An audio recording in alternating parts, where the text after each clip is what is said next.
to be here today. Syracuse had a lot of links to my past. My daughter graduated from here in 1999 in the education department, and she's still at it with special education, and Syracuse is top of the line school. And my son was recruited to play football here by Coach Pasqualoni. He later decided he wanted to play baseball, so he got a scholarship at Niagara University. And also Jim Boeheim, our famous basketball coach, he didn't grow up, I think he grew up probably 10 miles from me, and he's quite a gentleman. And by the way, go Syracuse. I pick him tomorrow. I'm going to make it exciting though. I'm going to pick him in overtime. And I think Trish will shoot a three-pointer to win it all. Everybody agree with that one? Okay, go Cuse. Let's see here. At this time, I'd like to thank Melissa Tobin and the Syracuse University Wheel Club for allowing me the honor and privilege of being here as a guest speaker here today. Their proactive approach to concussion management and awareness is very commendable. It is evident that their concern for the well-being of athletes is a top priority. And I hope everyone appreciates this beautiful campus and its highly regarded staff. I'd also at this time like to acknowledge Senator Mike Mazzolio and Senator Kemp Hannon for working with me to get passed into law the current Concussion Management Awareness Act. And this law greatly reduces the possibility of a concussed athlete being mistakenly overlooked. We're so fortunate to have Senator Mazzolio and Senator Hannon work in our corner in Albany. Are there any questions and answers I can be of help to you with? Have you had any interaction with the concussion clinic just down the hill here? Well, I've had lots of interaction both statewide and nationally, and no, I haven't had the privilege of that yet, but I'm a member of the Brain Injury Association of New York State out of Albany, the Concussion Management Roundtable. I worked with the Senate getting passed into law the Concussion Management Awareness Act, which is the current law now that all schools are following. And also I was just endorsed 2 days ago by the Athletic Trainers Association of New York State to conduct all their talks statewide now. So they've endorsed me there, but if I could after, I would love to touch base with them. And I can tell you that nationally now with ABC News, they did a national story last year, and they contacted me about a 2-part segment coming up in March again. And it's going in the right direction. I'm so happy that the message is getting out there. And I also have been endorsed by the NFL, what they call the player development camps. And sometimes there's 800 players there listening to this message, and I'm just so happy. If I can just save one, to me it's all worth it. You have to go through this because it's so unnecessary. It's all about education. I appreciate giving me a lot. I'm interested for a number of reasons. For one, I'm a wrestling coach for youth wrestling.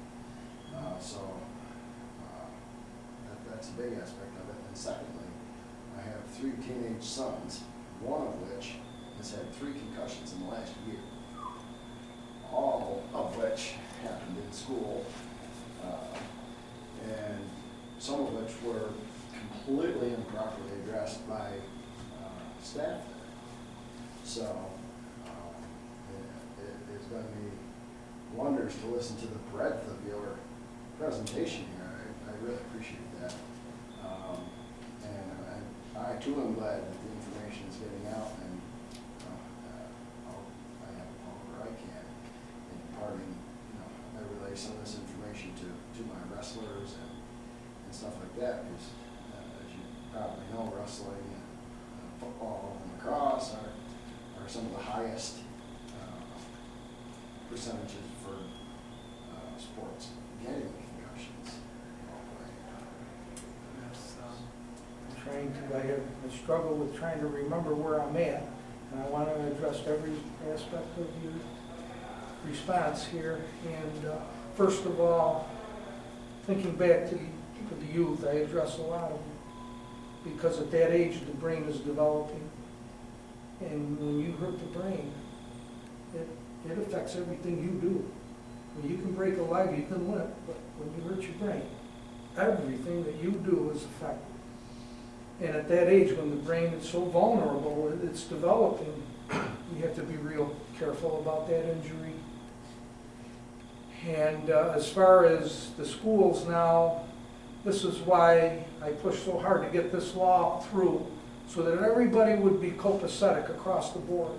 We're all following the same rules, not this one here's doing that and that. We have a team of doctors that put that together for the safety of all, and I couldn't be happier with that. Also, there's a 24-hour rule, which means that they're suspected of a head injury, they must sit out 24 hours, but to get back, they must have the written permission and evaluation from a physician.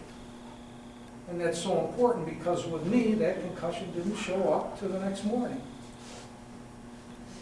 You know, you look back and what if? Well, yeah, maybe now we can turn this around, and from something bad, it's going to produce something really good here. I hope I've addressed everything for you. I would really love if you can spare a few minutes when I'm. Sure. I'd like to get in contact with you, and that'd be great. Thank you. Thank you for sharing that. Yes, sir.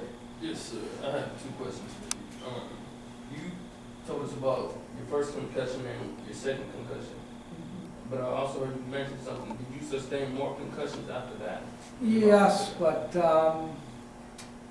you see, what fooled me was I was getting my bell rung. You get dazed or you get blurred, but I was very durable, and I guess my determination and resiliency probably were my worst enemies, because I was taking that punishment but didn't think I was really getting hurt per se, thinking that, now this is part of the game. It's a rough game. I mean, there's no other sport like boxing. You know, you have football's a rough game, but the object there is not to, you know, they get hit in the head, but the object, they get penalized for that. The purpose of the sport is not to do that. Where in boxing, the object of the sport is to render your opponent unconscious. And if you're a knockout puncher, which I happen to be, that's the more popularity and money you're going to make. That general public loves them. When you do a lot of damage to somebody, it's just, I don't know if they get that from the Roman days or not, but it's just the way it is. And yeah, I was deceived. If only, I can't say, common sense should have ruled, but sometimes when you get your bell rung, this is where that guidance is needed. You're not thinking correctly. You're going to make bad decisions, and that's where you need that help, or that law to keep you from making that bad decision. We just didn't have it back then. But again, nobody was out to do anything wrong, we just didn't realize. Would you say it affected like other top tier athletes, like maybe somebody like Ali, you know, he had a part? Very much so, and but you know, a lot of the athletes were very lucky, per se, that maybe when he got his standing concussions, they were not too close together. And again, did you notice they didn't fight in too close a periods of time? They had that rest period in between, where I was a journeyman, and I was taking, you know, sometimes 2 fights a month. I wasn't giving myself the proper rest and I took every fight. I didn't have a good manager that would look out for me and get me the right fights. I took everybody, which isn't the right way to get to the top. They all bob and weave and pick their opponents correctly. I just didn't have that advantage. So Gee, I hope I'm not getting off track here. I do that once in a while. My last question is, you look like a pretty fit guy. You still stay in the gym? No, I really don't. I watch what I eat, Okay. but I train so hard and at that level, you know, you're at a different level. And that conditioning will stay with you as long as you don't abuse it. And I don't drink, I didn't smoke, I didn't take drugs, and I watch my diet, so at age 62, I guess I'm still in pretty good shape, but the tremors keep me from exercising. Because I lose feeling and it's, even like lifting weights, it aggravates it. Long walks will aggravate it. So I just kind of keep low key and watch what I eat. But I'm enjoying what I'm doing, so psychologically it kind of keeps me focused. Yes, miss. Thank you. Although it's not yet a cure for Parkinson's, there are a lot of treatments for the symptoms. I'm wondering, like, if you're taking any. Boy, that is a great question. What I have is not really the Parkinson's disease. It's called Parkinson's syndrome. And with that, it's from damage to the brain rather than a disease. And it's tremors that, I guess you could, wish I could explain that differently, but yes, it's still part of the Parkinson's family, but it's like the cat family. You have a lion and a tiger. Yeah, they're both cats, but they're different. And with this here, there's very little known on it. I take medications for the tremors, but they make me a little bit drowsy. And to take a day like today now, we juggle so I can be here to speak for a while. I cut back on the ropinirole and the gabapentin for the tremors. Makes me a little bit more alert, and I guess I'm cheating a little bit with some of the neurostimulators that I take to make my mind a little more focused so I can get to you. But now that aggravates the tremors a little. So when I leave here, it's the downside. But it's all very worth it, and it's under a doctor's. I wouldn't do anything without a doctor's okay. And this would help enable me to get the word out to you. Then I go back, when I go back, I'm back on track to make sure that I'm within the doctor's orders and keeping everything on going smooth. I just want to say first, thank you for coming. It was really interesting. Thank you. And then secondly, I know you talked about when you took medications to try to get rid of your symptoms.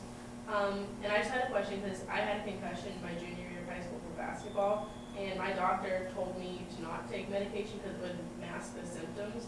So I don't know, do you agree with that, or what's your opinion, I guess, on it?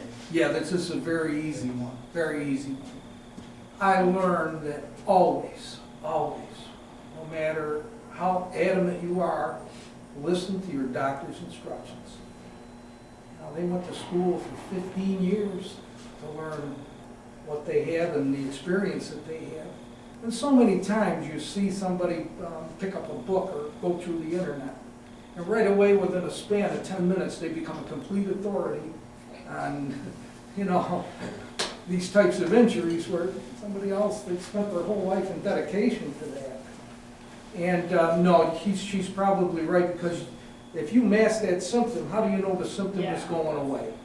So if you can bear, but if it's that bad, sure you have to take it with their discretion. But as soon as it gets to a certain level, where that's when you can cut back on that to see if that symptom is still lingering and for real. Oh yeah, absolutely, because that's the symptoms. I don't care what test you take. I don't care what you do. Be honest about that, because that's your body telling you. That's the telltale right there.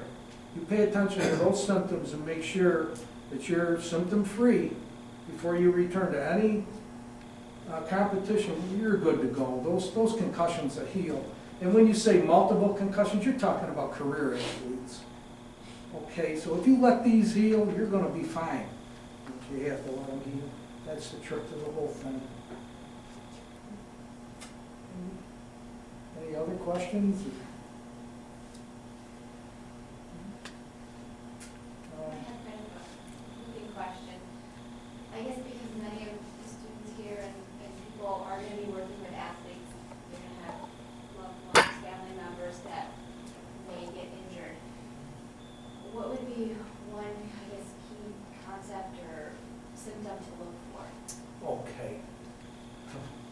very important, pay attention to behavior. That's the thing that, and again, they're all gonna try to fool you, especially at a young age, and especially if they have a lot of desire. They're gonna wanna take that chance not knowing what can happen to them. So you have to kind of be on the lookout for somebody maybe not telling the truth.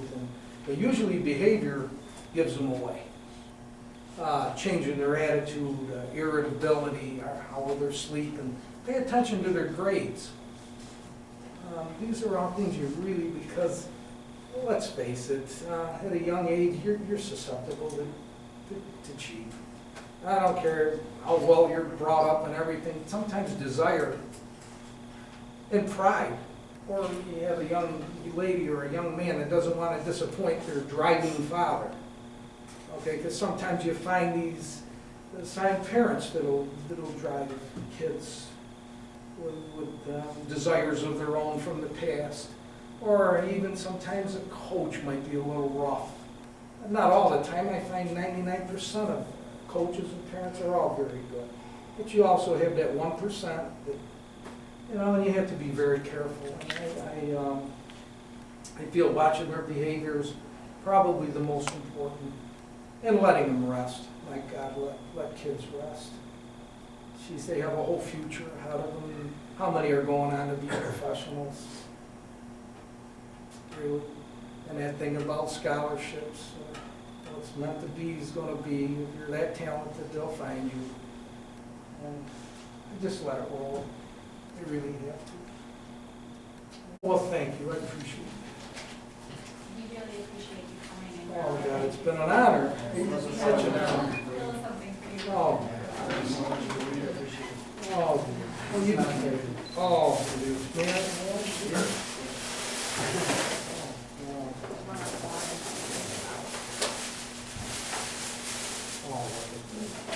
Oh, dear. Oh, it means everything. Oh, look at this. Oh, nice. You're getting me a Uh-oh, your daughter might steal that one from you. teary-eyed now. Look at that. Oh, that's great. So honored. Oh. She was just So these are complaining. I have Yeah. a memorabilia room now that we put together, and this is exactly what it's going. Hold the shirt up again, Ray. Oh, She was just complaining that she doesn't have a sweatshirt. We should actually buy her well, one. she's not going to get this one. Very nice, very Honey, nice. take one more in my head up, just in case. Oh, okay. I have a tendency to look away. Very nice. Thank you so much. You've been That's a great. audience. You'll have to put it in for tomorrow. Oh, yes. Good luck.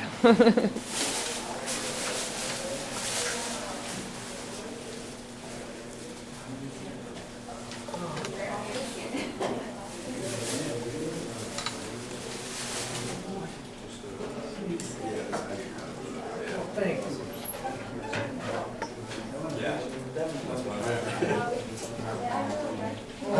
Yeah, that's Dr. Shaw. She's my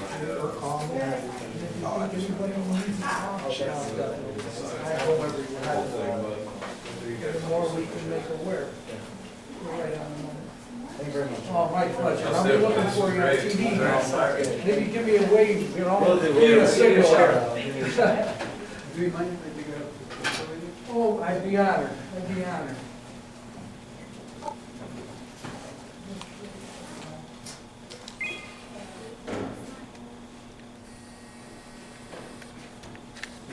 Oh, thank you.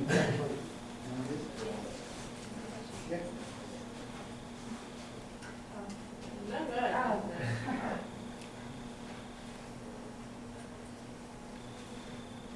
Oh.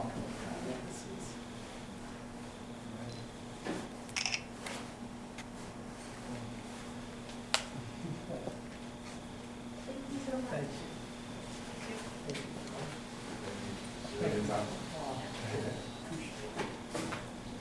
What a great talk, Ray. Fantastic to meet you. That's my pleasure.